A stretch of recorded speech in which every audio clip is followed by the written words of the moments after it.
I've only got three in there so far.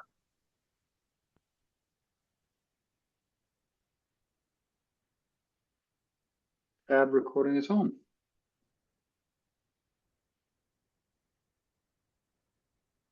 Have you got a recording with a little red dot in a cloud at the top of on the top bar of your session? Yep. Perfect. Okay. Well, I think that's it. Okay. Awesome. Yep. Okay. Shall I start getting people in? Yeah, absolutely. Perfect.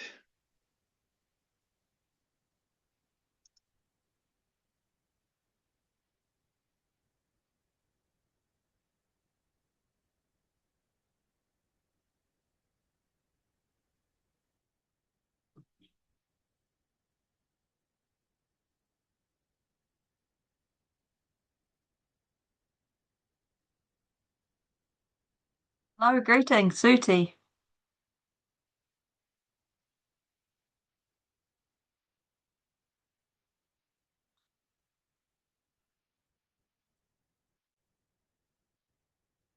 I think you're on mute.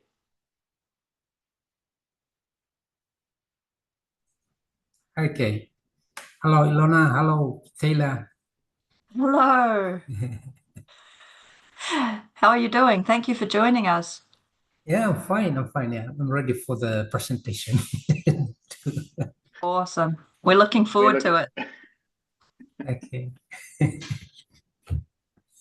Yeah, I think as I stated in the email, I think the last sessions, uh, I was thinking that Solomon Islands, we are 2 hours uh, behind New Zealand, but in fact, it's an hour uh, behind, is it?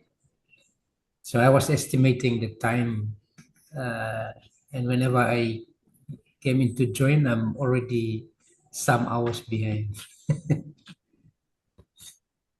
I Yeah, think you're just 1 hour behind us at the moment, so that's you're in perfect time.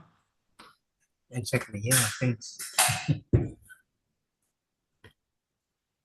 We'll just wait a few more minutes for some other people to join us. Yeah, yeah, no problem.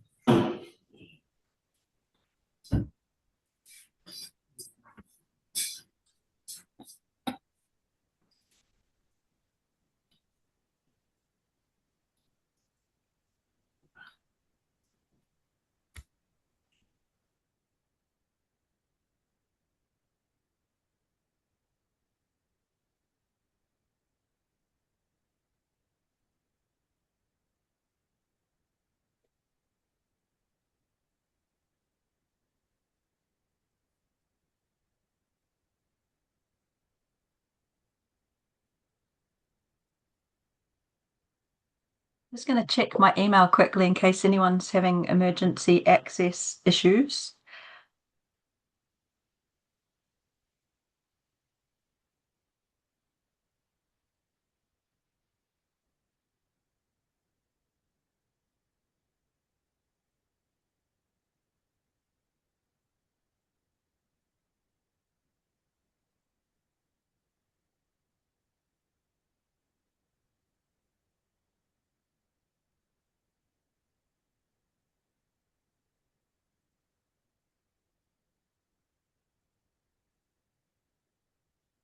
Well, perhaps we make a start. What do you say, Byron? Sounds good. Okay, cool. Well, a very warm welcome, everybody, to session 3 of Pacific Bee Talk. It's fabulous to have you here. Just can't wait to hear more about beekeeping in the Solomon Islands today with our friend Suti. And also, we're hoping to hear from Vanuatu today about what's happening for them also. So that's just fantastic.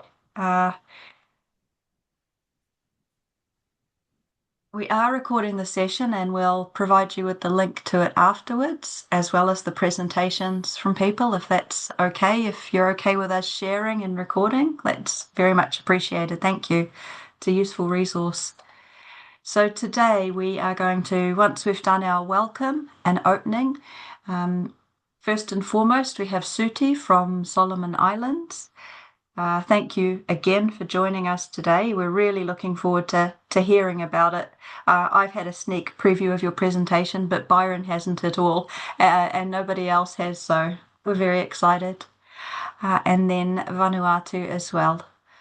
We will follow up with what's happening for everybody else, but as you can see from today's agenda, there's kind of more opportunity for us to talk and engage and ask questions this time.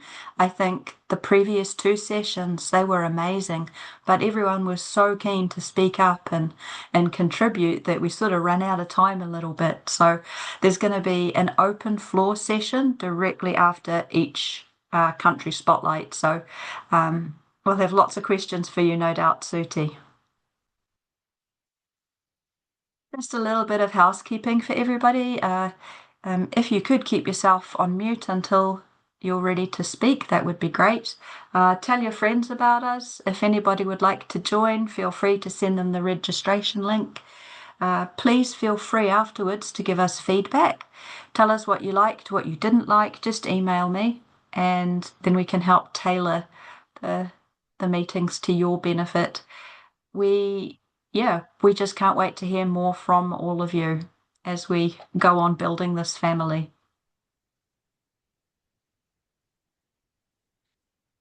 So right before we kick off, I'd like to just say a few words to open with a very brief prayer. And really, all I wanted to say is, dear Lord, we thank you for bringing us together in this space again today. We ask for your encouragement and your blessing on all of those who are contributing their time and their expertise, and that they may speak up and allow us to share in their learnings as well. Thank you very much. Amen. Amen. And now we have, I'm going to flick to your presentation, Suti, and you just let me know when you want me to flick ahead. Yeah. Okay. Are we good to go? Does that look good? Yeah, thank you. Awesome. Okay, thank you everyone. Welcome to Solomon Islands Beekeeping Spotlight. This is my first time to do the presentation. Sorry, I have missed the two sessions because of time difference. I was a bit confused that we are about 2 hours behind, but in fact it's just one. So welcome. What I'm going to present here today is just a brief history of how beekeeping was started and the beekeeping period and how it came and stopped because of the incursion of Varroamite into the country, and then how we are picking on again here today. Right now, I'm sitting in the Solomon Island FAO office here doing this presentation, and what I'll be presenting is overall view of what is currently happening in Solomon Islands with regards to what we have as means of data that is available. Thank you. Next slide.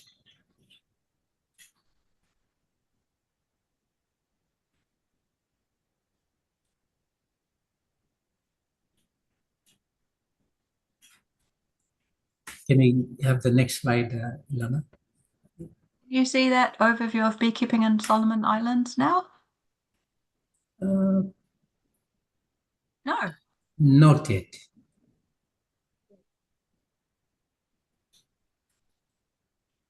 We just checked this before as well. It was working fine. Hey. Okay, let me try again.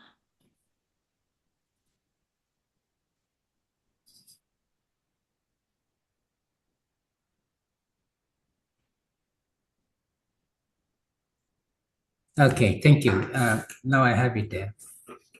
Is it going to move for you though? Okay, maybe go back to the, okay. Okay, I'll start from that slide, thanks. Yeah, so beekeeping in Solomon Islands started way back in 1950s as Europeans that had plantations, they bring it for pollination of coconuts in Solomon Islands, which traders had came. And in 1985 was the first organized beekeepers association started, and Solomon Islands Honey Bee Cooperative Association was formed in 1989, and the honey industry grew. And why am I so interested in beekeeping is the fact that I was the first treasurer for Solomon Island Beekeepers Association way back in secondary schools, 1987, before the honey cooperative was formed. So I was with the beekeeping at its very start when from school days, and then up until now, I'm more like a not a commercial beekeeper, but as a hobbyist, but also as a trainer of trainers in the country. And as my role with FAO Solomon Islands here, I'm trying to promote that with our protected areas, and that is why we have the passion to have this as part of our intervention for conservation and also sustainability in terms of livelihoods. Next slide. So in 1992, the Solomon Islands Ministry of Agriculture started a beekeeping section to help farmers with their honeybee business. And as you can see, in 1992 to now, this period, we have about almost 2 decades. The industry had come to a senile stage because of the incursion of the Asian bee in 2000. So for the agriculture department, especially for the livestock department, they don't have a kind of a budget that will support the ongoing work because of that incursion. So it's more like a senile or a dormant type of an industry, but we are trying to pick it up as from here. So in 1999, the honey industry had grown to over 500 beekeepers with over 2,000 beehives. So you will see on the graph that will show how that distribution was like from 2000 up until now. And one of our big achievement was the production of 75 metric tons or 75,000 kilograms of honey. And as part of that was exported to Europe and some to Japan. We've tested the overseas export, and we feel what the influx it has in terms of our local economy. We go for the next slide. We've tried to collect some data in 2023 when we came to Fiji for the first beekeepers Congress, and that's maybe Ilona, that's where we met in Nandi probably, and that is the data that we had collected, and you can see there in terms of number of hives, we had a total of 973, but those were not substantiated by physical count because in terms of movement around the country, you need logistics to move. We just use mobile to get some reference, and we try to put it in there. But maybe the next graph will be more representative as we realize that we need to collect something in 2024.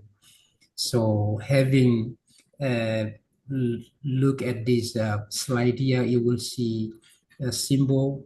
It is Gishu Women in Business, a small women group that I had worked for the last decade, advising them on how to do beekeeping.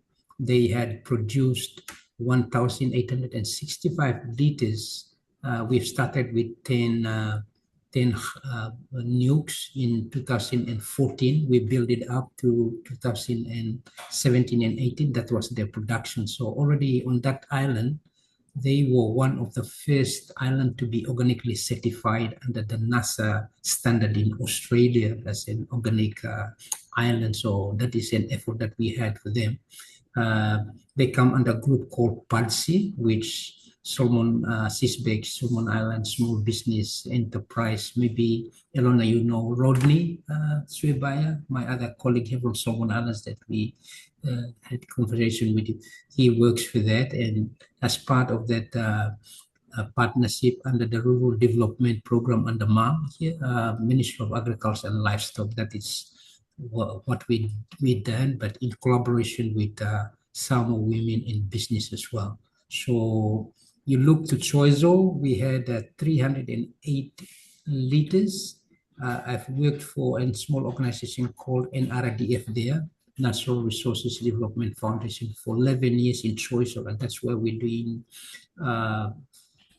livelihood for conservation areas. So we are linking that to protection of our forest, and it's been blending well. But all those 229 and 58 hives for Choizo, they are all vanished now due to the incursion of the varroa into the country in 2000. So it's sad, but we just try to put this as a history to show what we have had in the past. Go to the next slide. Okay, so that picture there is my island. That's where I come from, Langalanga Lagoon in Malaita province. And the lady there is Esther, my wife. She's the founder and director for Gizo Women in Business. And that history hive I'm checking there, me there in the with the heart there checking that it is a hive that I took from St. Joseph's Tenero when I learned about beekeeping since 1985, and I took that a hive from Tenero, and it is here up until today. It had lived over the incursion of Asian bee into the country. So I'm using that as one of the genetic pools that we will be producing from, and already we had some success. We had even had nukes from that brought in back to Honiara, and we are testing the breeding genetics that we are looking for, the color, we are looking for temperance, we are looking for production, and in fact, all the aspects that we are looking for in terms of genetics capture had been preserved and also had been captured almost 100% from what this original Tenero gene has from. So probably they came from New Zealand. I had worked under a guy called Father David Galvin. He's an American vicar from who had worked with the Catholics, St. Joseph's, and also saved in other Catholic churches here in the Solomons. So many people in Solomons knew him as the beekeeper father, and he was one of my mentors that I had learned quite a lot from him. So that particular box there, I just forgot to put the nuke that I took from that into Honiara. After 4 months, they are already producing. He had already produced 37 liters since we brought it in last year up until now. So it's a period of almost 7 months. He already had some production of around 37 liters of honey. We are keeping that as part of our records just to back our queen breeding regime here. So you will hear more about what we are doing. So we go for the next slide. So that graph here is actually produced. I extract this from Dr. Cooper Suten's recent study. I'll acknowledge that in my presentations as well. But this is a graph that we try to construct from all the literature we have in Solomon Islands. So I think one sad thing that a reality in Solomon Islands is that we don't have a database for beekeeping in terms of beekeeping in Solomon Islands that is kept with the Ministry of Mal, Livestock. And we are really trying our best to at least have a database that will constitute what records we have now and what was in the past. So this was constructed by Dr. Cooper and Annalise with Ricky's assistant. Ricky is now retired. We had Obed, who is the newcomer in. So this graph from 1997 up until 2023, that shows the beekeepers, the beehives, and the honey production. So you see it is not increasing, but it has declined down respectively in terms of the beekeepers, the number of hives, and the honey production. So it's more like a extrapolating of information that we have, just trying to represent that here on this graph. Next one. So in terms of the distribution of small Asian honeybee or the Apis serena java, we believe that it came through dirty machinery to Solomon Islands in the ethnic tension era in 2000.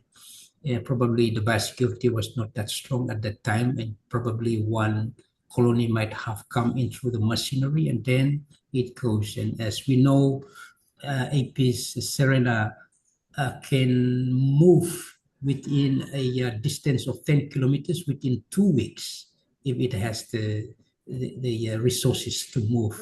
So by coverage, you can see the Solomon Islands, only Ulawa there with a yellow with probably have absence, but now it is confirmed that Apis serena is in Ulawa, because I have gone there for 3 consignment to bring nukes there, to go to Malaita, come to Honiara, and then down to Western Province, Simbo, where Gizu women we are. So you see the distance. It took about a week for me to travel with 20 nukes by boat, by ship, and then by ship again. So almost 1 full week of traveling with bees and just feeding them in the nuke box across that span of water.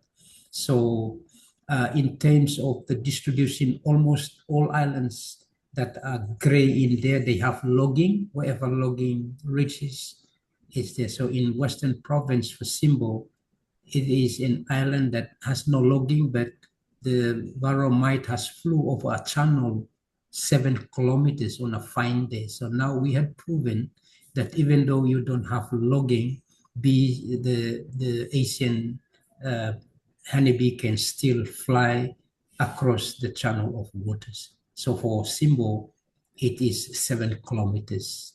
Yeah. Next slide. So the recent study done by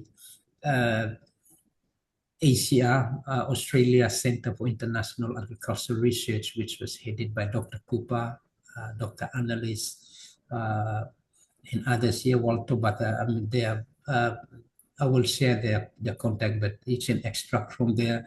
The Varroa jacobsoni has been reproducing on Mellifera colonies in Solomon Islands at a very small number and only in drone broods since 2008. And that was a mistake. I saw that as a mistake, which our people thought that since it is only reproducing on drone broods, then it won't affect the worker bees. And then the instruction at that time, 2008, was that based on this report, just reduce the entrance and we will be okay.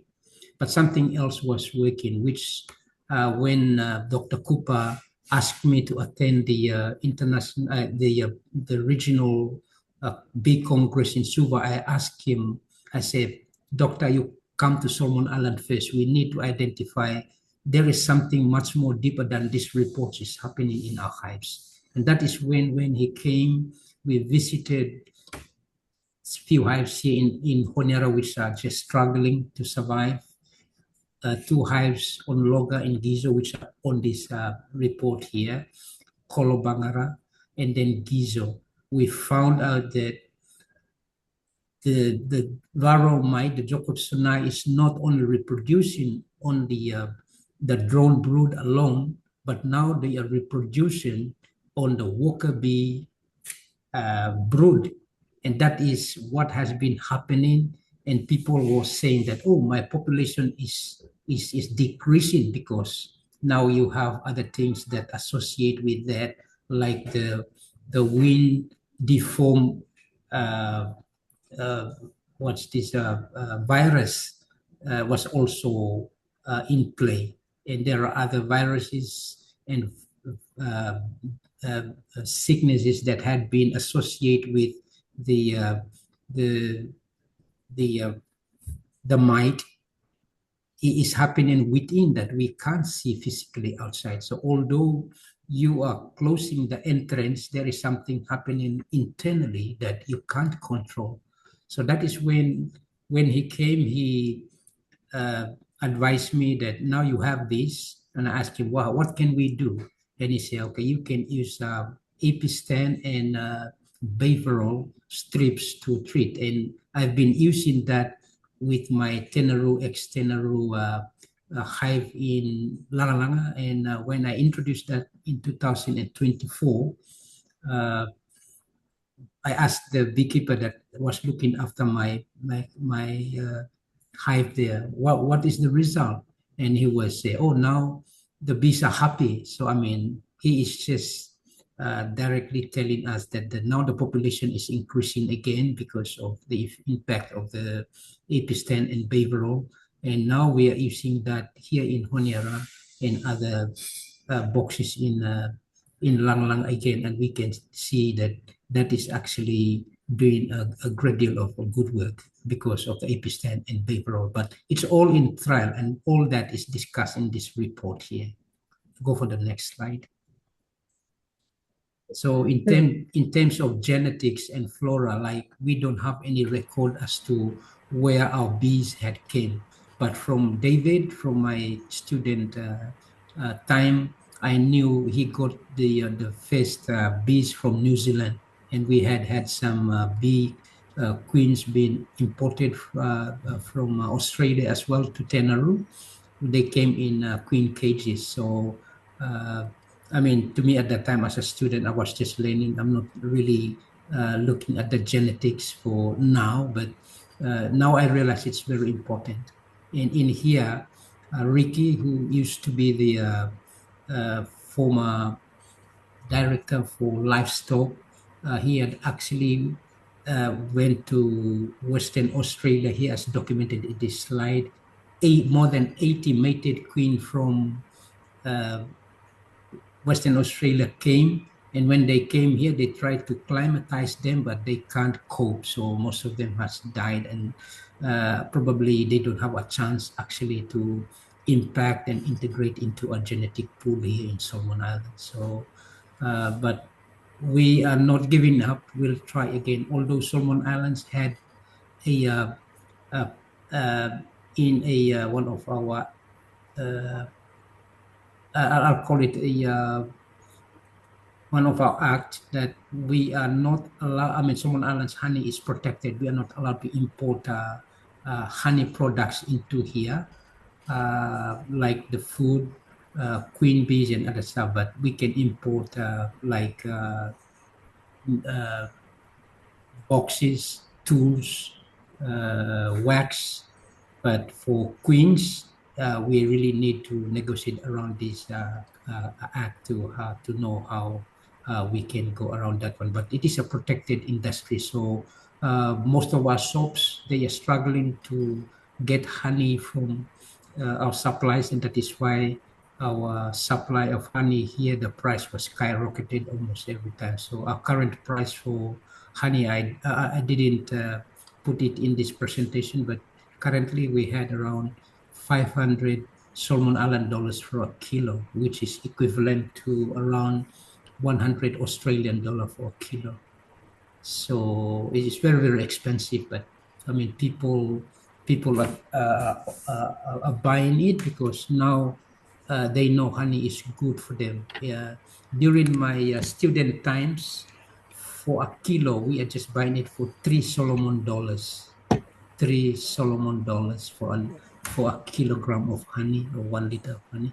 So I mean, it's a big jump, and a lot of people like honey in the Solomon Islands today. So we can't just import from outside, but we rely on the little that is coming from our producers here. Next slide. So this is continuation from the floral.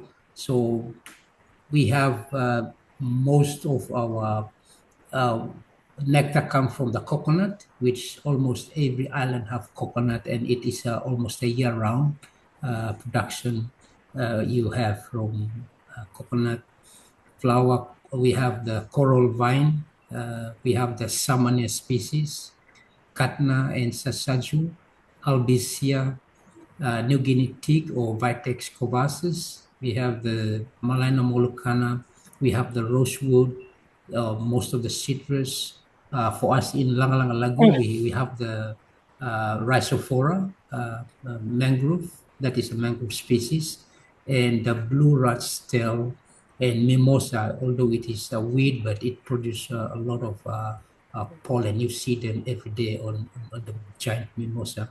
Mylaminate, the Singapore daisy, and our farmers don't know so much about supplementary feeding, but we are teaching them now that during the times that we have less nectar flow, they have to supplement feed, and we don't have options yet for pollen substitute for supplementary as well. So when Taiwanese were here, they taught us about boiling pumpkin and pawpaw and putting sugar with it as source for pollen substitute, and also uh, probably it gives sugar as well. So Dr. Kuba argued that he said, "Oh, I don't see any scientific proof that pumpkin is providing uh, pollen substitute." So, well, that is a scientific argument. You can argue that, but that's what the Taiwanese told us. So, next slide. Yeah. So, in terms of our concluding. During this study, they conclude that beekeeping offers significant opportunities for income generation without exacerbating environmental degradation. And that's true. Beekeepers, they don't have land dispute. Wherever land dispute, you can put your bees here and they go to the disputed area. So it's one project that you can have around disputed area, you can still enjoy the benefit of having nectars coming to your boxes. Despite the enthusiasm and internal and external investment in the sector, little is known about the production, scope, and factors influencing the rapid decline of the beekeeping sector, mainly in the Pacific Islands, including Solomon Islands. So it is true, a lot of our beekeepers, they just hear, and from the interest, they get the boxes, and then they try to uh, imitate what others are doing because they saw their friends, neighbors are keeping bees. And this research highlights the need for both social and technical diagnosis of beekeeping industries in order to address impediments to sustain industry development. And this also the research highlights important global honey bee biosecurity policy and trade implications of having the Jacobsoni presence in Solomon Islands and in the Pacific. We know it's in Fiji, New Guinea, Vanuatu, and now it is reproducing on the Mellifera walker brood at the high level, which Solomon Islands in the 2008, since we don't have that knowledge, but now we know through this research. So furthermore, efforts are required to enable greater multidisciplinary design, implementation, and monitoring and evaluation development programs such as beekeeping to ensure that they create sustained impact for rural communities. And more research is needed to investigate new and emerging uh, honeybee pests in the Pacific region and applied research that farmers can implement to increase the productivity, profitability, and resilience of their beekeeping business. I think that is what we really need, not only in Solomon Islands, but I believe across the Pacific, to be frank. Next slide. And lastly, our challenges Despite the progress, several challenges remain for beekeepers and honey producers in Solomon Islands. Some of these include the limited knowledge and skills. Many local beekeepers lack access to formal training in modern beekeeping techniques, pest management, and hive care, leading to lower honey yields. And there are only a few trained queen bee breeders in Solomon, around curate.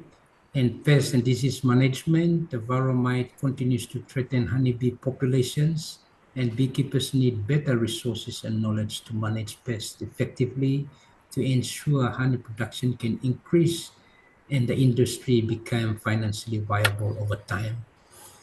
Quality control, the lack of standardized processes for honey production leads to inconsistent product quality, which affects marketability. Like a lot of farmers would be tempted to harvest when the honey is not fully capped. I went to Samoa way back in 2012 several times, and my last trip to Samoa was 2018. The guy that was looking after beekeeping in Samoa, you have to be 100% sealed before you're allowed to do that. It's not a 95% sealed and then you harvest. He still like to maintain that it has to be 100% sealed. So I agree with him because of honey is a very hydroscopic and it captures the moisture, and especially for temperate countries, tropical countries, it's even had a lot to do with the quality control. And in terms of market access, poor infrastructure and logistical challenges due to Solomon Islands scatteredness and remoteness of some islands that hampers beekeepers' ability to access larger markets locally and internationally if they have the produce in the future. And lastly, financial barriers. Many small-scale beekeepers struggle to obtain the necessary funds for business expansion and technological upgrades. And with that, thank you, Thomas. Yeah, Thank you, Tomas. That was amazing. Suti, I'm going to open up the floor for questions for Suti. yeah, Yeah. Hi, Ilona. It's David Cramp here. I've got a couple of questions, if that's okay. yeah, yeah, sure. Yeah. Hey, Suki, have you had any of your honey analyzed for floral content? Noted. That is the setback that we don't have the technology. We are currently working with ACR at this time. So probably you can flag in that question through my email so that I will talk with Dr. Yeah. Cooper as one of the things that we need to identify because it's all new to me. I mean, although I'm almost 40 years into this industry, that's new to me, your question. Yeah. No, that's good because we found in Tonga when I thought it would all be coconut honey, we found there wasn't any in the samples, and it was all mimosa or guava and things like that. And the bees only went to the coconut for the pollen. But anyway, what's the second question I've got is, can you hear me? Yeah, yeah, I can hear you. Yeah. Yeah. What's your you say you have a floral season, a flow. Otherwise, you supplementally feed. What is that season then? Okay. What months? Yeah. So we are putting up a floral calendar now. That's what Cooper is building with us. But our distinct one is between July to December. July to December. Yeah. Yeah. Yeah. And do you find the supplemental feed, do you find that useful, or is this still natural sources? It's still natural source, but we use sugar in the ratio of 1:1, and some are Yeah. using 1:3 parts. So it depends on what they are looking for. Because now we've learned that when you increase the rate, then they will tend to store it as a stock honey, reserve Yeah. honey. I mean, when you have a light 1:1, they will use it for feeding for the activities and so forth. But when it's more thicker, then they would prefer to store it there as their reserve. Uh, Yeah. yeah.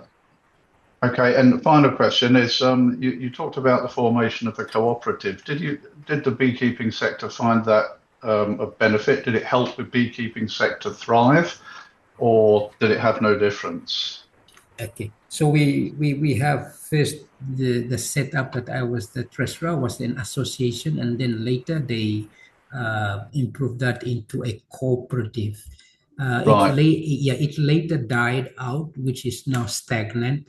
But we are reviving it when ACR came in this time. I'm in the steering committee as well, and we are looking at what benefits the association would bring. Like we are looking at the scatteredness of our islands, and we are Yeah. trying to come up with a model where it will have monetary benefits to everyone, but one that will be workable.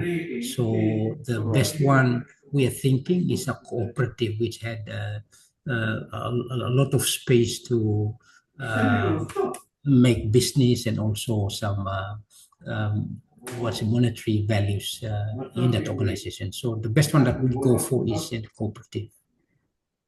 Right. Okay. Thank you very much for the presentation and for your answers. Thank you. Thank you.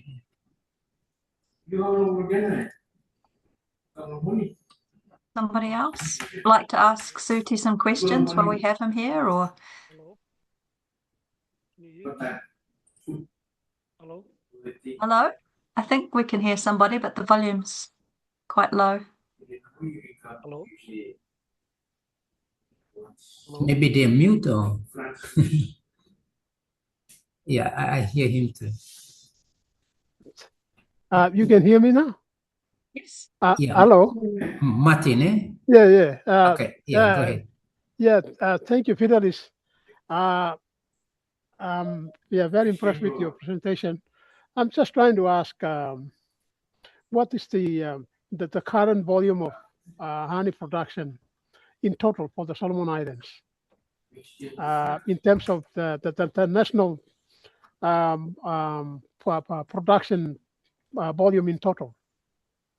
Okay, yeah, as I've said, maybe go back to the presentation, Ilona, the last one, 2024, for the background.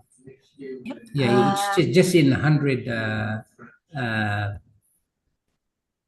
ton, Martin, I think. Okay. Okay. Yeah, the one with the. Wait, we go back to the production chart. Okay. Yeah. Give me a sec.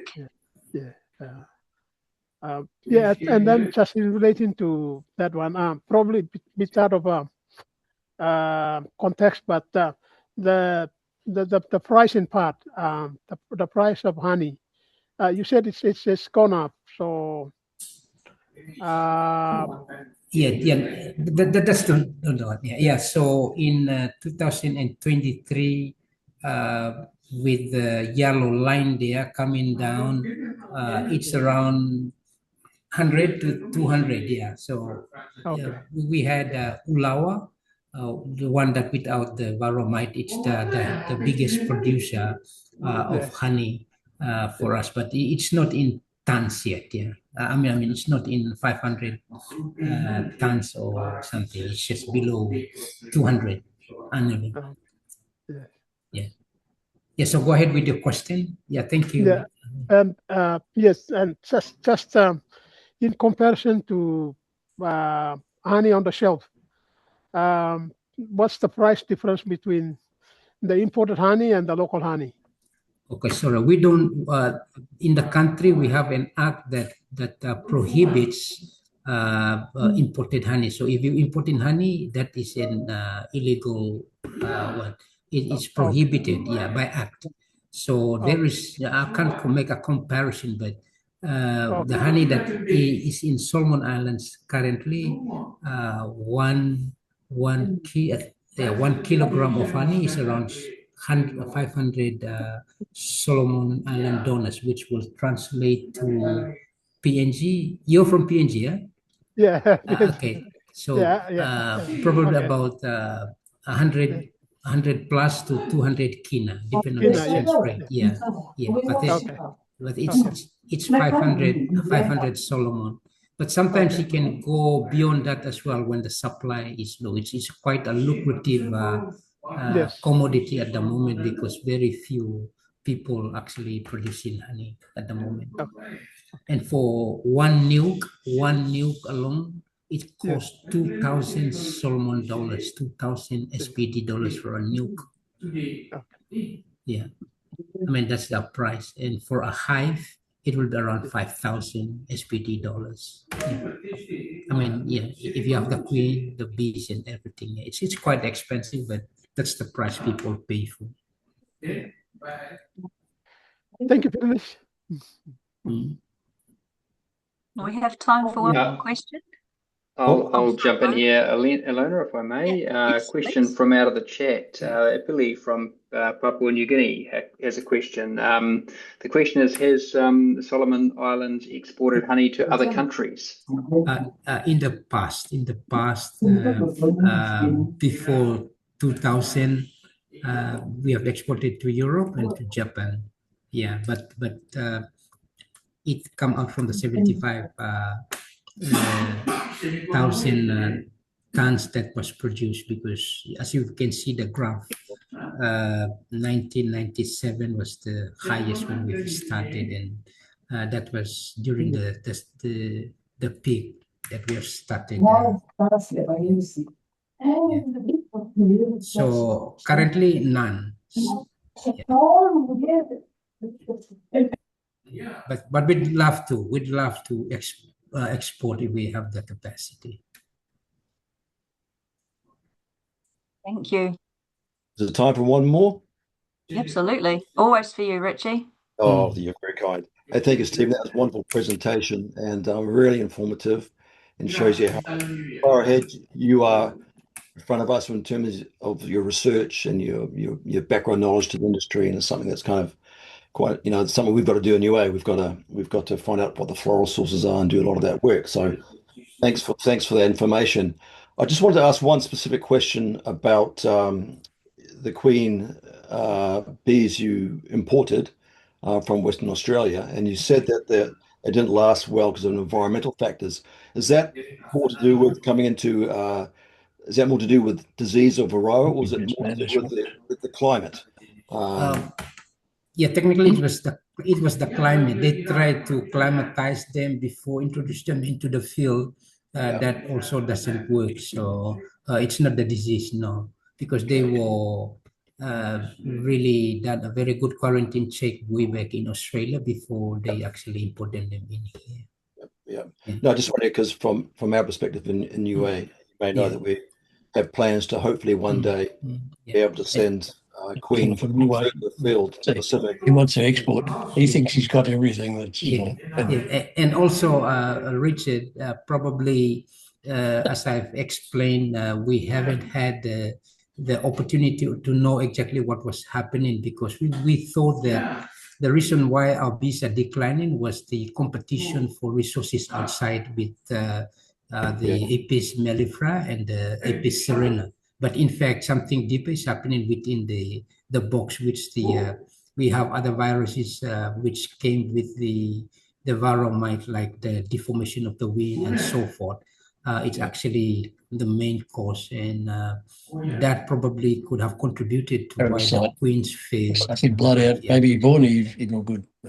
Yeah. Oh no, just my thing is that maybe as a Pacific region, we need to be sharing bees across the region that have already acclimatized to the Pacific climate, and maybe bees from arid places or temperate places aren't going to necessarily do the job. That's an issue. So I just raised that question for us as a group to be thinking how we might share resources in that way in the future.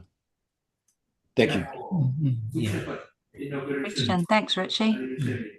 We've got time for one. Oh, sorry. Go ahead, Suti. So probably our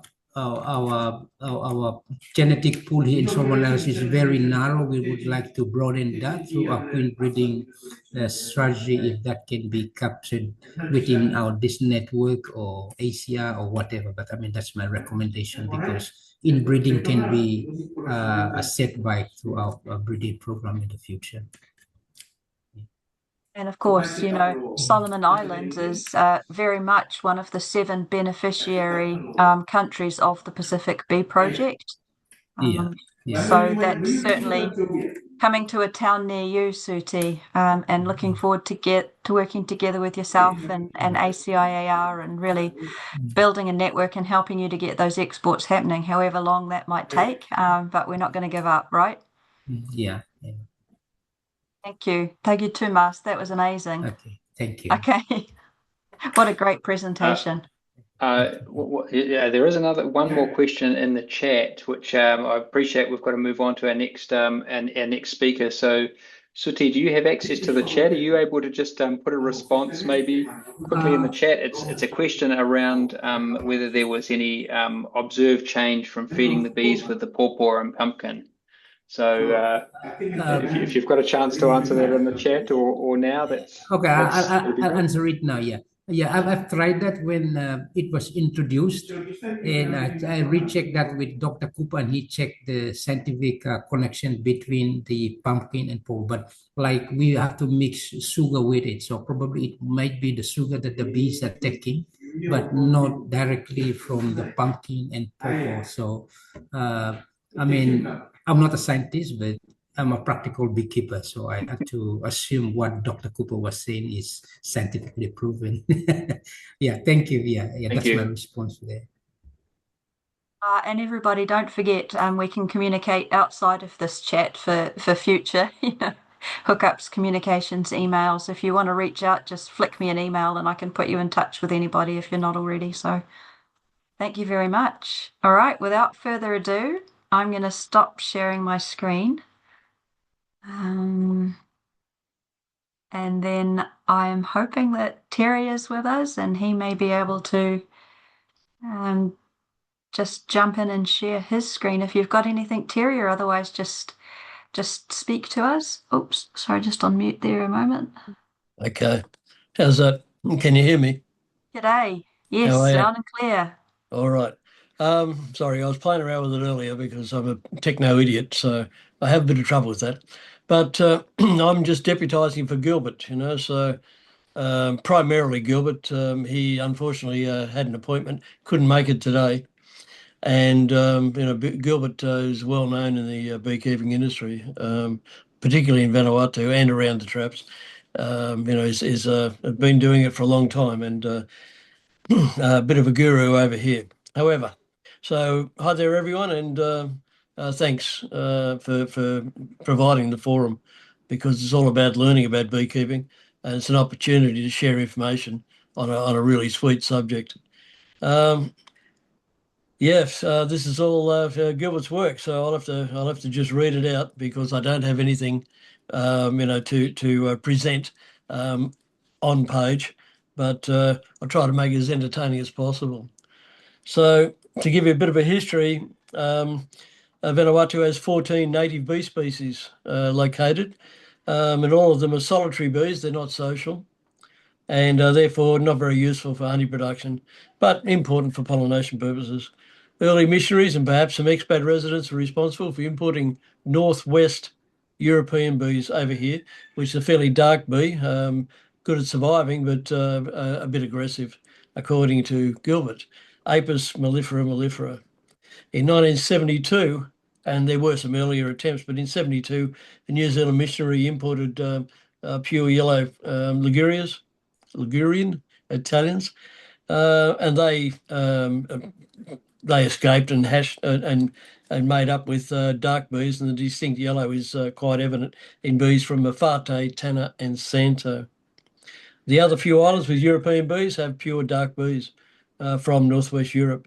However, the majority of Vanuatu is as yet unpopulated with any European honeybees. So in the 1980s, a further import of some more yellow queen bees from the Solomon Islands were distributed to beekeepers on Fate and Tanna. So that was in 72. I know at that time Gilbert was there. He was on Tanna and based on Tanna in those days. So we've had pioneer beekeepers from Italy, France, and New Zealand. They've all been instrumental in establishing beekeeping in Vanuatu. And some early beekeepers, including Gilbert, they learnt from books and old mentors in what to do. But there was one old Frenchman here who Gilbert stocked the guy made his beehive, and Gilbert stocked it with bees, and he used to make mead out of it. So he was drinking it all rather than putting it on his toast. So in those days, it was easy to keep bees and make honey with no serious pests or diseases anywhere in the country. But it took him many years to learn that young queens produce far more honey than in the hives than old queens. So queen rearing is a vitally important aspect of what we do and how we do it. So moving right, I'm trying to go as quick as I can, but You're doing great. You're doing great. No need to hurry. We're loving it. all right, all right. Just that, yeah, there were other people here to have a meeting with me, and the timing wasn't quite right. However, um, so what are we looking for? Location. The other important factor is location, as to where you put your hives, where you place them. Some places you can put a good lot of hives out, and you end up with just mediocre harvest. However, there are some places where you put it in and you think, well, this might do. And Gilbert informed me that he once managed 736 kilograms of honey from 8 beehives in 1 year. And then he split them up and he created 45 hives from those boxes.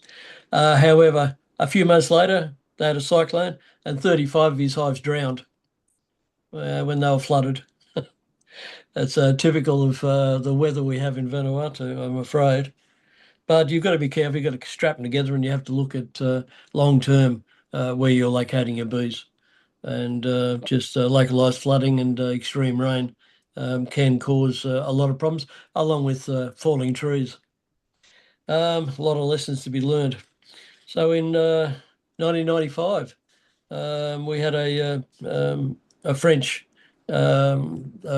beekeeper.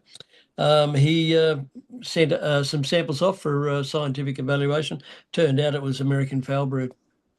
And 1990, what did I say? 1995. And they don't really know what he did for the next 5 years, but it didn't really spread anywhere. And it was probably just there was no import restrictions, so it was probably just an empty jar of honey thrown in the tip. And some bees come in and thought, oh, here's some honey. We'll just lick that up and take it home and give it to the rest of the colony. So nothing. Didn't hear much more about it until the year 2000, when someone else spotted it. And sorry, and the guy where he had it was next to the municipal tip. So they got a fair idea where it come from, and it was the same, I think, location and the same people, and it reared up again, and it was in year 2000. So livestock got onto it and destroyed and burnt and buried all of those hives, every one of them. So that fixed that problem, and we've had no problems with that since. Unfortunately, drama keeps following us, and we had the influx of Asian honeybees. They were identified in 2013, along with Varroa jacobsoni, which is the parasite mite. But both are serious pests, with AHB interfering with queen mating and also competing for pollen nectar sources. And the mite, sucks the blood out of everybody and weakens queens and bee activities. So Santo Island now also has AHB. Sorry, Santo Island also has AHB, and in fact, that's my beekeeper from Tanner trying to get hold of me, Philip, who should be here, but unfortunately he's stuck on Tanner. He's grafting queens at the moment. Yeah, so we've had an outbreak of brood, so it's all happening down there. Where are we? Yeah, Santo also has AHB and varroa mite now. Although tit for tat, they introduced chalk brood to Tuolfate for us. So that appeared 8 or 10 years ago on Santo, and it finally or eventually made its way to Tuolfate. But we're pretty lucky that 3 or 4 years ago, I went around to Gilbert. I knew nothing about bees, but I went around to see Gilbert and asked him for a jar of honey, which I used to get on a regular basis. And he said, I don't have any. I'm on a meeting, please, you know. And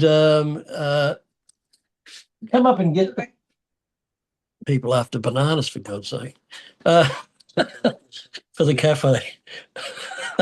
Geez, how many people are going to interrupt me today? This is unbelievable. You wouldn't believe timing. So where was I? AHP.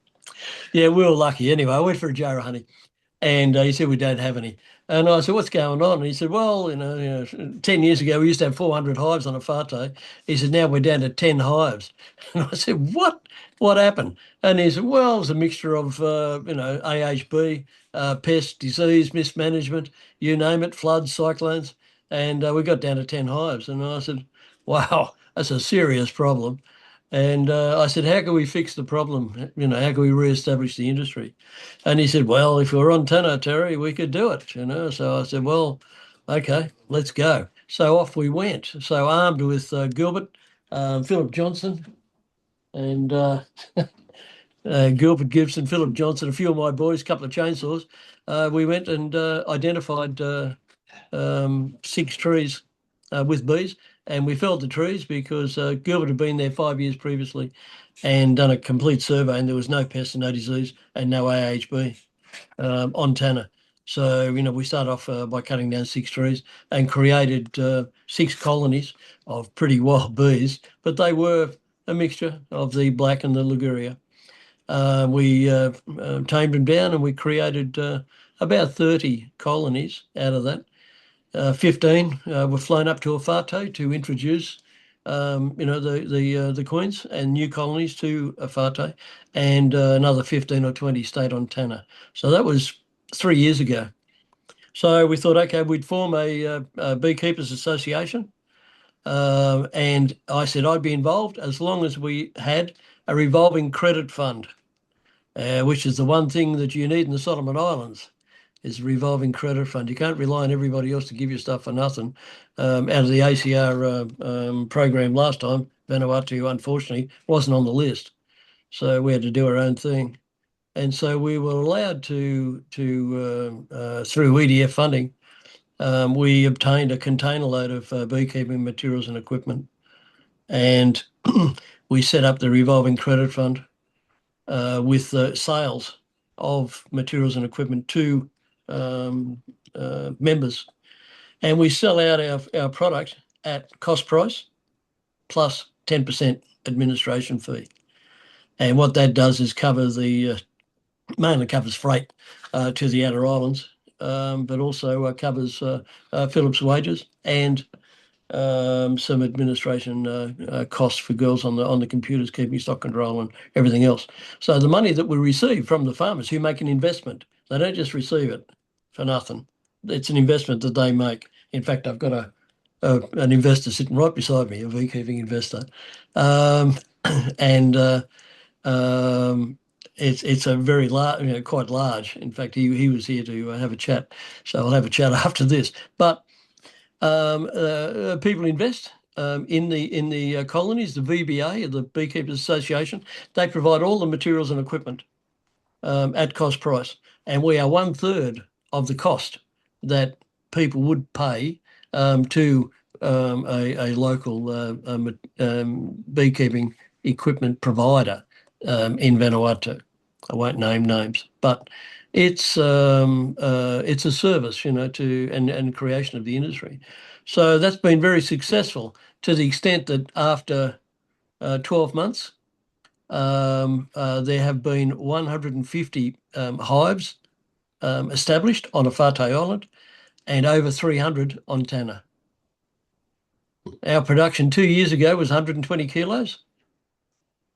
Last year, we got 1,500 kilos. This year, I'm a bit concerned.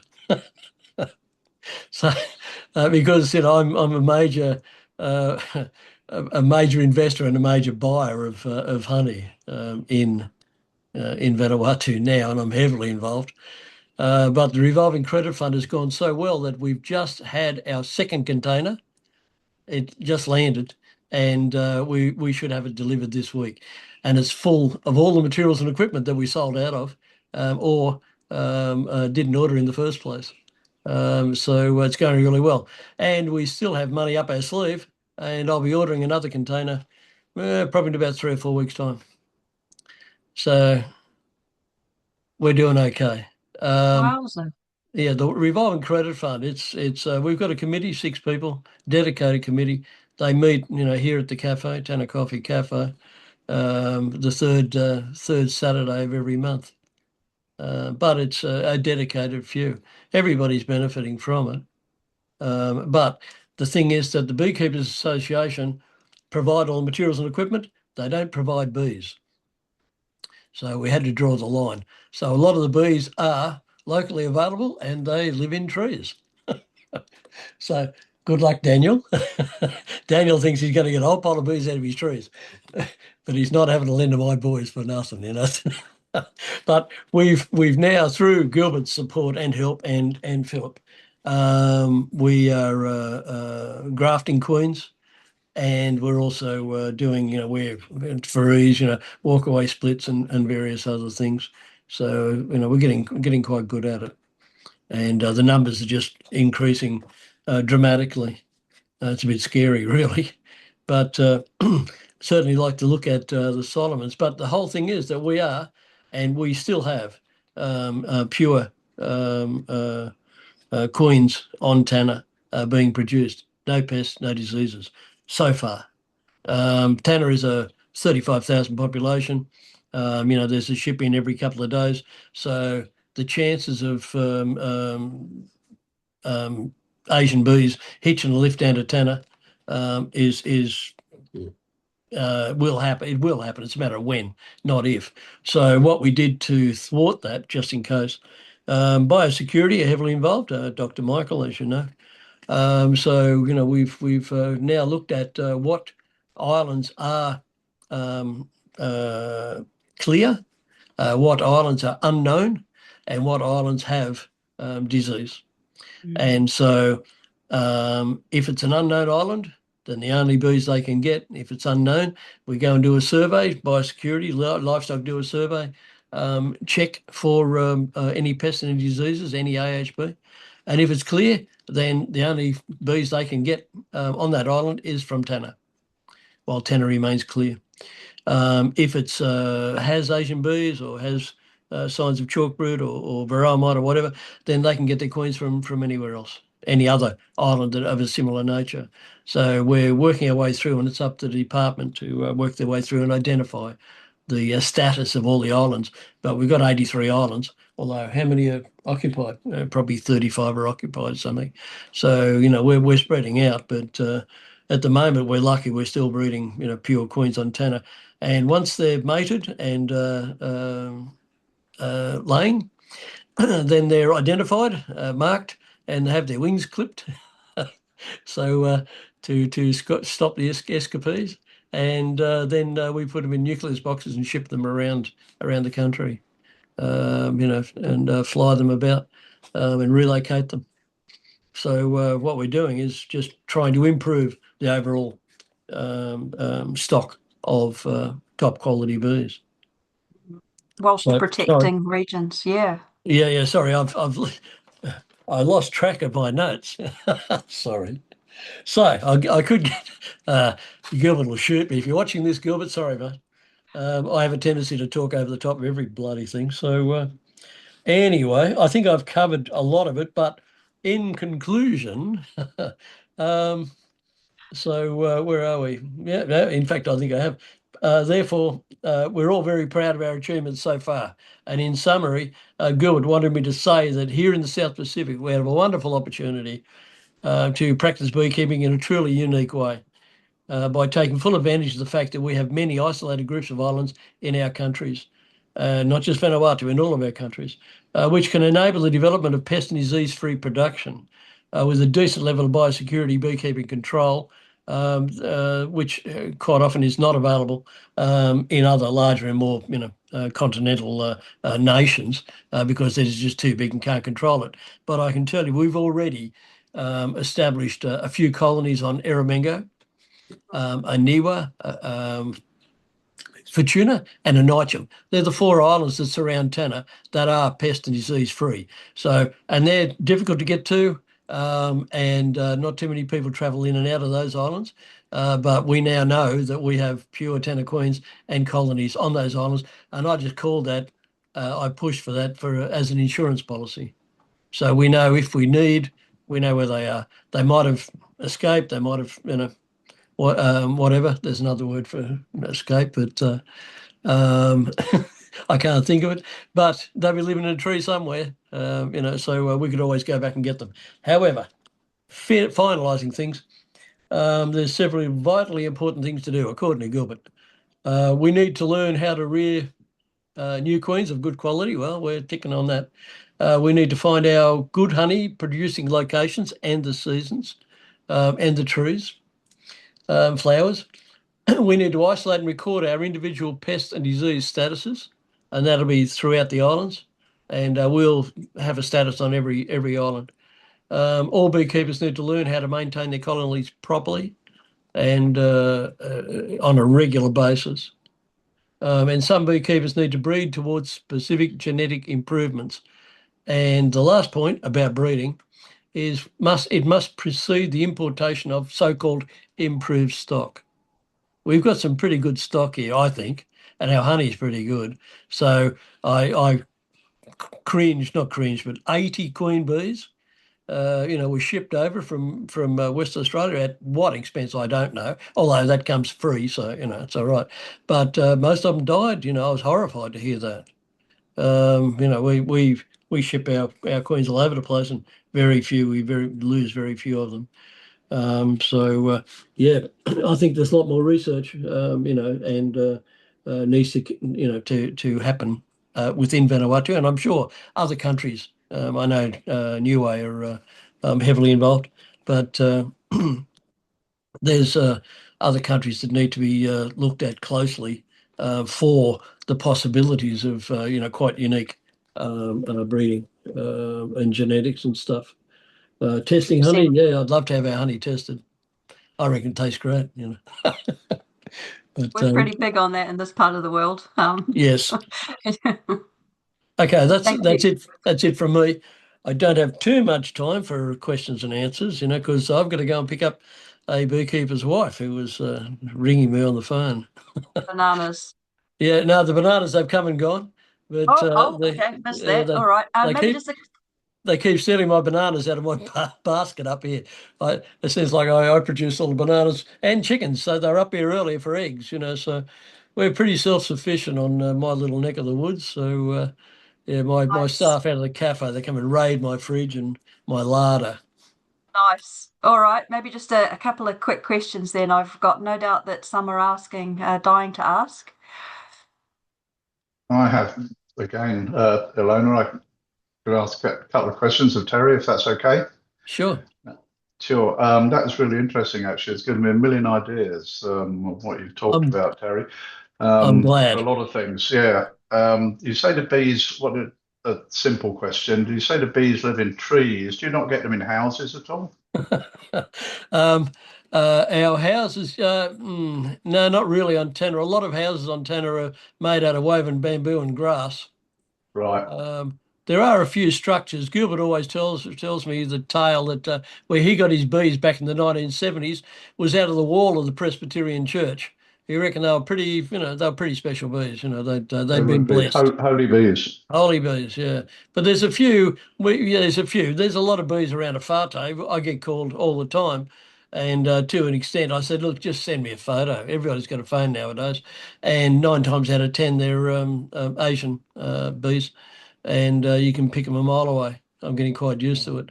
Although, I'm not the one that's got my head stuck in the box all the time. I usually reserve Saturday afternoon for that activity after our meeting. That's my relaxation time, yeah.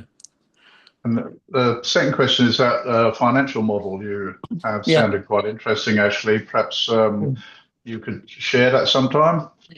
Yeah. More details? Yeah, well, revolving, it came from a lovely fellow, Duncan Burnett, who worked with the European Union over here many years ago, and we did the same thing with the coffee industry.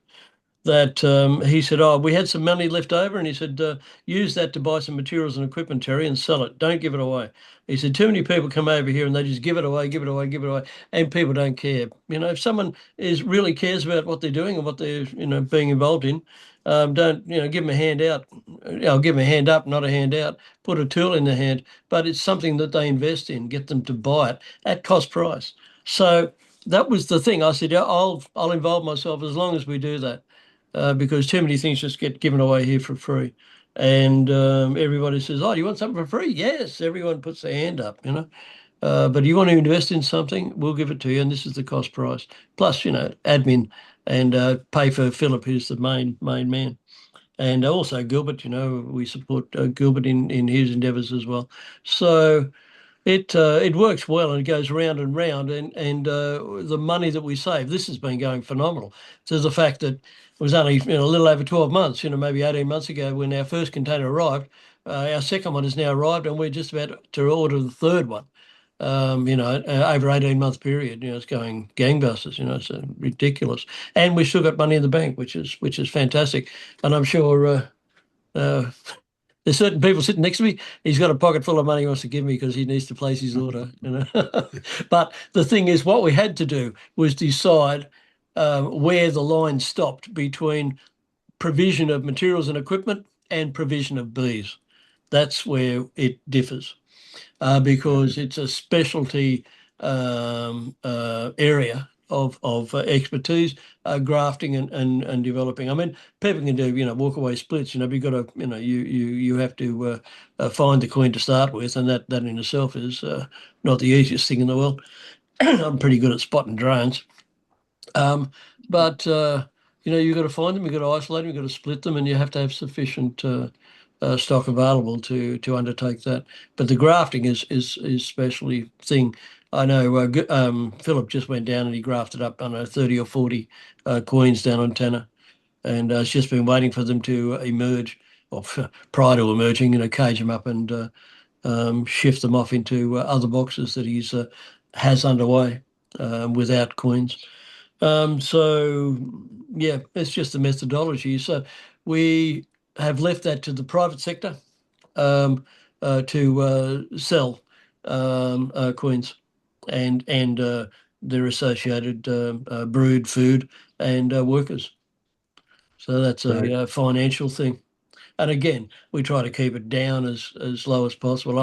I'm not here to make money out of growing bees or supplying materials and equipment, but I buy the honey at a premium price, and we sell it.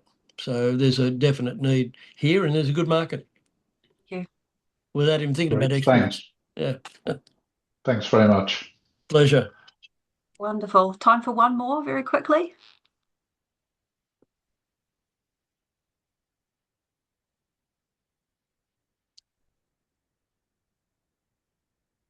No, Byron, is there anything in the chat or anything that you'd like to ask while we've got Terry there? I have a I'm million kind of like questions. I have a million, but I'm kind of like it's a another pseudo time. It's Gilbert, another time. I was going to say, yeah, me and Gilbert, we're the same age, myself and Gilbert. He's got a much longer beard than I have, though. Right. Yeah. I really do appreciate it. My pleasure. And send me an email. If you've got my email address.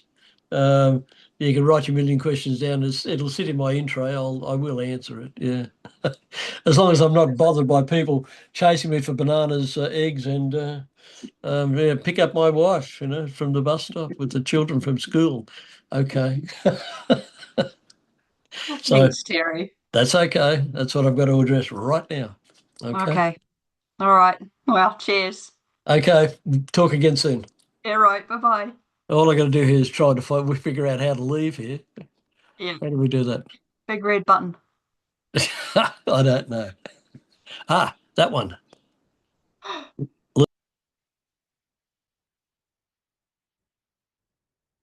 Awesome. Okay, let me just get back to where I was. Well, we're just about ready to wind up. I think there's a couple. couple of people in the waiting room actually, Byron. Are there?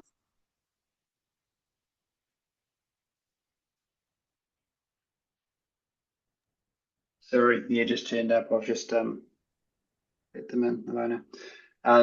Just while we're just there is a quick question in the just as you're getting your presentation up, Alona. There's just a quick question. Time is just asking if there is any other reps from Samoa on the call. So if you're from Samoa, if you can drop something to the chat, that'd be great. Thank you.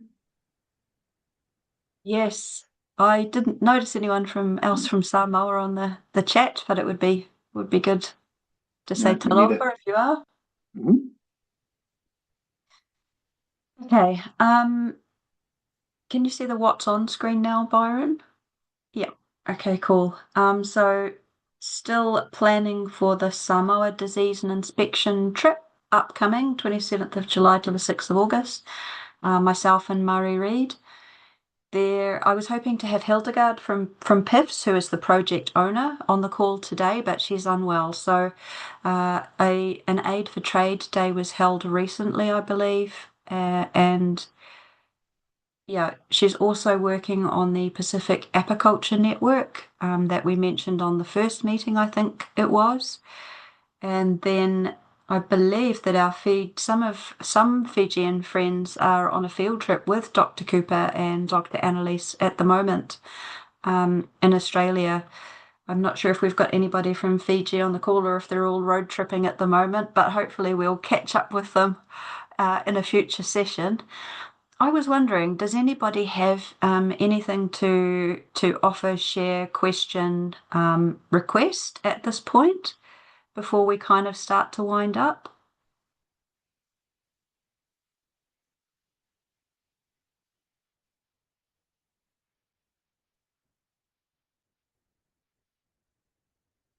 Okay.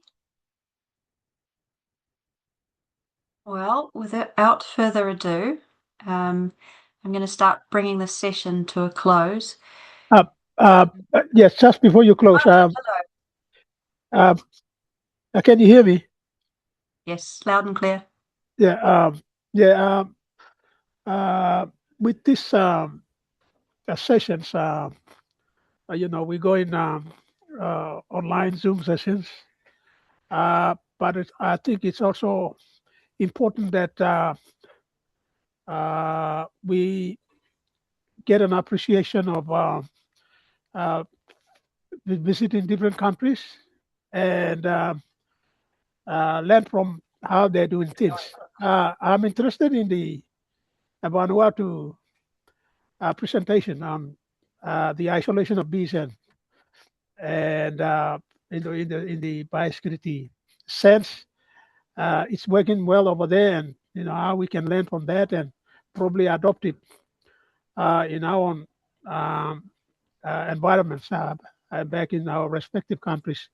And I think that is something that we can learn other than the normal upkeeping of bees and things like that. So I'm just trying to express that opinion on the floor. Uh, oh, Yeah. sorry, excuse me. I'm having a cold. Oh, Yeah, but what I'm saying is that uh, other than meeting on the Zoom session, uh, we should be able to get an appreciation of going out to um, some selected countries so that we can be able to have um, a profound understanding of what's happening in those various countries in beekeeping. couldn't agree more. And sorry to hear that Yeah, you're yeah, suffering from a cold. yeah, It's absolutely there's nothing better than going and seeing what's yes, happening in another country is there for learning with the hands-on experience. And like you point out, there is nothing without biosecurity.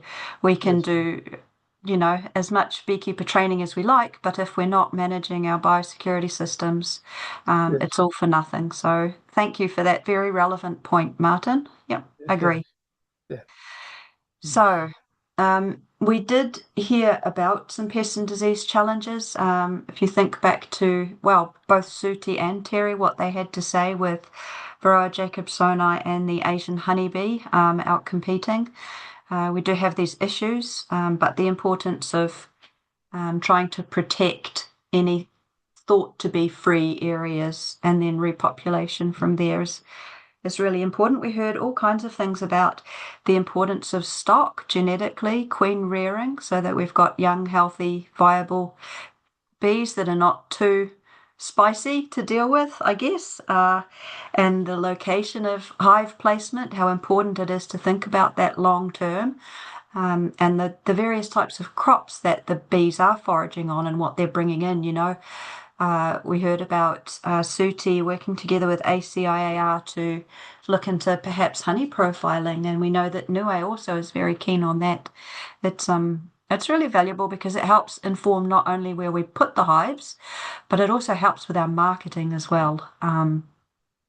So all of that sort of thing. And then the economic model, the revolving credit, which Terry spoke about. Fascinating, and it sounds like it's working very, very well for them. Can't wait to nip over there and hit them up for some eggs and bananas and maybe a ride around the island. So, in a very brief wrap up, thank you to all those who have spoken up, who've taken the time again to attend. It's always wonderful to have you here. I've certainly learned a lot out of today. If you feel like you've got something that you could share, or somebody you'd like to volunteer them, maybe let us know. We're thinking about the next session being Thursday, July the 16th. Spread the word.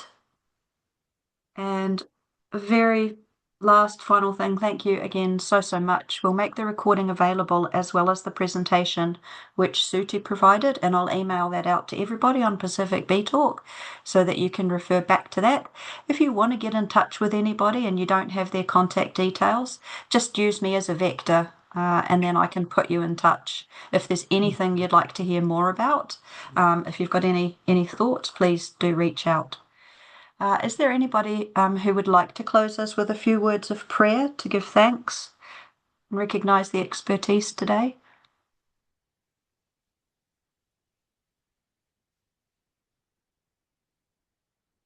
Yeah.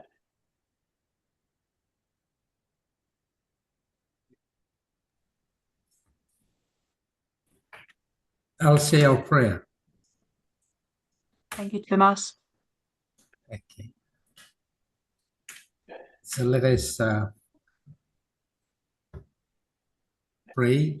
Our gracious and eternal Father God in heaven, we say thank you for time and opportunity that we have here as beekeepers and also as resource personnel, where God, we are working for the good of our countries right across the Pacific.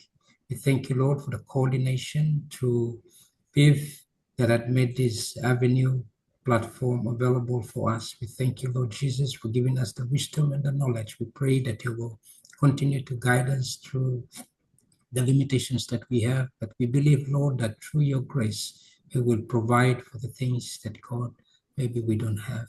We thank you, Lord, for your love and the wisdom, and keep us true throughout this week.